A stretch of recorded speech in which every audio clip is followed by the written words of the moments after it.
सिंहासन हिल उठा, राजवंशों ने जब भ्रुकुटी तानी थी, पुराने भारत में आई और फिर से नई जवानी थी। गुम हुई आज़ादी की कीमत सबने पहचानी थी, दूर फिरंगी को करने की सबने मन में ठानी थी। चमक उठा सन 57 में वो तलवार पुरानी थी, चमक उठा सन 57 में वो तलवार पुरानी थी, बुंदेले हर बोलो के मुँह हमने सुनी कहानी थी। खूब लड़ी मर्दानी वो तो झांसी वाली रानी थी, झांसी वाली रानी थी। ये पंक्तियाँ अभिव्यक्त करता है कि झांसी की रानी कितनी साहस और वीरता के साथ 1857 में अंग्रेजों के खिलाफ लड़ी थी। 1857 का रिवोल्ट, जिसको फर्स्ट वार ऑफ इंडिपेंडेंस भी बोला गया है। हालांकि इससे पहले भी कई सारे विद्रोह हुए हैं, लेकिन ये विद्रोह अपने आप में खास है क्योंकि इस विद्रोह के थ्रू भारतीयों ने अंग्रेजों के छक्के छुड़ा दिए। हालांकि अंग्रेजों ने फिर से धूर्ता दिखाया और इस विद्रोह को भी 2 सालों में दबा दिया, सप्रेस कर दिया। और उसके बाद आगे आने वाले कुछ सालों तक भारत में जो माहौल है वो शांत सा हो गया। फिर टाइम आता है 1885 का, जब भारत में इंडियन नेशनल कांग्रेस को बनाया गया और यहीं से भारतीय राष्ट्रीय आंदोलन की शुरुआत हुई जो 1947 तक चलता है।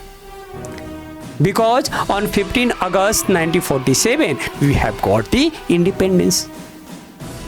और ये जो इंडियन नेशनलिस्ट मूवमेंट है उसको 3 पार्ट में डिवाइड किया गया है on the basis of leadership and objective.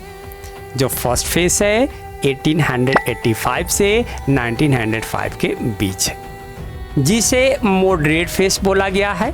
और इस समय जो लीडरशिप है दादा भाई नौरोजी, फिरोज शाह मेहता और गोपाल कृष्ण गोखले के पास है। ये नेता भारतीयों को जागरूक कर रहे हैं अपने राष्ट्र के प्रति, इसके साथ साथ अंग्रेजों से डिमांड कर रहे हैं कि भारतीयों का जो रिप्रेजेंटेशन है वो ब्रिटिश इंस्टीट्यूशन में इंक्रीज किया जाए। सेकेंड फेज 1905 से शुरू होता है और 1916 तक चलता है, जिसको एक्सट्रीमिस्ट फेज बोला गया है।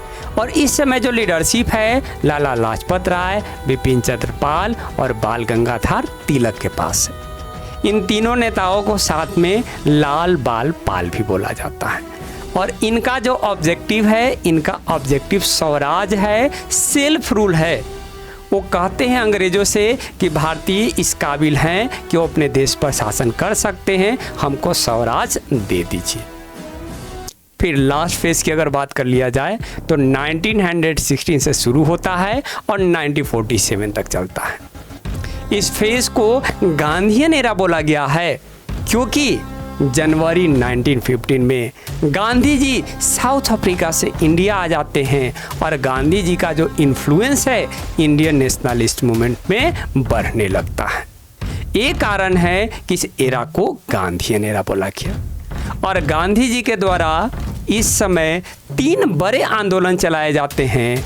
जनवरी 1921 में नॉन कोऑपरेशन मूवमेंट, और फिर 1930 में सिविल डिसओबीडियंस मूवमेंट, और फिर 1942 में क्विट इंडिया मूवमेंट, भारत छोड़ो आंदोलन, जब सेकेंड वर्ल्ड वॉर चल रहा था। और हम लोगों को हिस्ट्री चैप्टर 2 में नेशनलिज्म इन इंडिया में गांधी जी के द्वारा चलाए गए 3 में से सिर्फ 2 आंदोलन के बारे में हम लोगों को प्रॉपर वे से डिस्कस करना है। पहले क्विट इंडिया मूवमेंट सोर्स में रहता था, लेकिन अब सोर्स में भी नहीं है। तो ये 2 आंदोलन के पीछे के कहानी, बीच की कहानी, ठीक है ना, और उसके आगे की कहानी को हम लोगों को डिस्कस करना है। और ये तो सिर्फ और सिर्फ टेलर है, पिक्चर अभी बाकी है मेरे दोस्त। पूरे पिक्चर को देखना मत भूलिएगा।